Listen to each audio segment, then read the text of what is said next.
Polres Tanggamus mengamankan kedua pelaku pembunuhan Pasutri Rohimi, 54, dan Suryanti, 48, warga Pekon Weipring, Kecamatan Pugung, Kabupaten Tanggamus, Lampung.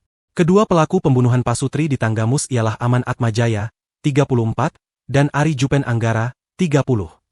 Kabid Humas Polda Lampung, Kombes Pol Yuni Iswandari Yuyun mengatakan, pelaku pembunuhan Pasutri tersebut kini telah diciduk petugas setelah menghabisi nyawa korban.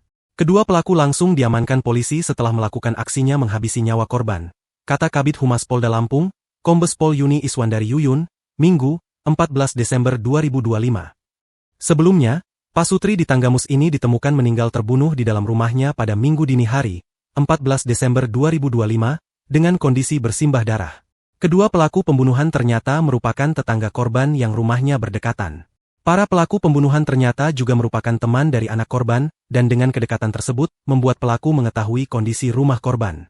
Korban memiliki satu orang anak laki-laki dan pelaku ini merupakan teman-teman dari anak korban dan juga bertetangga dengan korban, kata Yuni. Dua pelaku tega menghabisi nyawa Pasutri tersebut, diduga berniat mencuri di rumah korban. Namun aksi kedua pelaku pembunuhan dipergoki korban.